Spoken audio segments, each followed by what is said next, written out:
ప్రతి ఉదయం ప్రభువుతో ప్రారంభం అనే ఈ కార్యక్రమాన్ని వింటున్న దేవుని బిడ్డలైన మీ అందరికీ ప్రభు యేసుక్రీస్తు నామములో శుభములు కలుగునుగాక. గడిచిన ప్రతి దినము ప్రభు మనల్ని కాపాడుతూ వచ్చారు. మనము కూడా ప్రతిదినం దేవుని వాక్యాన్ని ధ్యానిస్తూ ఆశీర్వదించబడుతున్నాము, గొప్ప మేలులు అనుభవిస్తున్నాము. దారి కనపడని అనేక పరిస్థితుల్లో ప్రభు యొక్క వాక్యము మనకి మార్గం చూపిస్తూ మనల్ని బలపరుస్తూ నడిపిస్తూనే ఉంది. ఈ ఉదయకాలం కూడా దేవుని వాక్యాన్ని వింటూ మన దైనిక జీవితాన్ని ప్రారంభిద్దాము. కీర్తనా గ్రంథము 37వ అధ్యాయము 5వ వచనము, ఆయన నీ కార్యమును నెరవేర్చును అని రాయబడి ఉంది. మన జీవితంలో ఏదైనా చెయ్యాలి అంటే మన ప్రభువైన యేసుక్రీస్తు వారే కార్యాన్ని జరిగించాలి.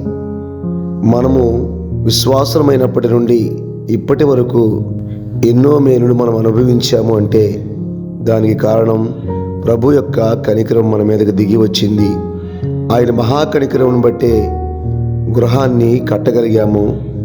ఆయన మహాకనికరాన్ని బట్టే బిడ్డల్ని పెంచుకోగలిగాము. ఆయన కృపను బట్టే ఈరోజు బిడ్డలు గొప్ప స్థాయిని అందుకోగలిగారు. అలాంటప్పుడు మన దేవుని యొక్క మహాకృపను మనం మర్చిపోకూడదు.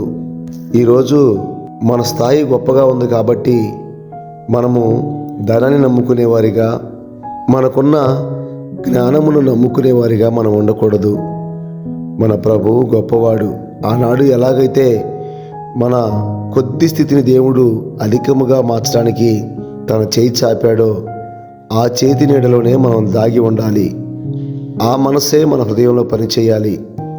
గర్వించడం కానీ, దేవుని ఎదుట అహంకారులుగా మనం ఉండకూడదు. కానీ దయనీయమైన మన జీవితాలను దీవెనకరంగా మార్చిన మన యేసయ్య యొక్క బాటలో మనం ముందుకు సాగిపోవాలి.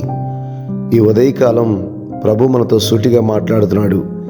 ఆయనే నీ కార్యమును నెరవేర్చును. విశ్వసించిన వారు నాతో కలిసి ప్రార్థించండి. ప్రేమగల తండ్రి, దయగల ప్రభువా, నీకు వందనాలు. గడిచిన దినాలు మాకు తోడుగా ఉండి సహాయం చేసి దయనీయమైన మా స్థితిని దీవెనకరంగా మార్చారు. అలానే ఈ ఉదయకాలం కూడా నీ కృప మాకు తోడుగా ఉంచి ఒక నూతనమైన కార్యాలు మేము చూడాలి. ప్రతిదినం నూతనమైన శ్రేష్టమైన ఆశీర్వాదాలు మేము పొందాలి. మేము నీ యొద్ద నుంచి అనేక మేలులు అనుభవించాలి. కుమార్తె జీవితంలోనే కానీ, కుమారుడి జీవితంలోనే కానీ, కుటుంబ జీవితంలోనే కానీ గొప్ప మేలులు మేము అనుభవించాలి. నీ నామమును దినమెల్లా మేము కీర్తించాలి.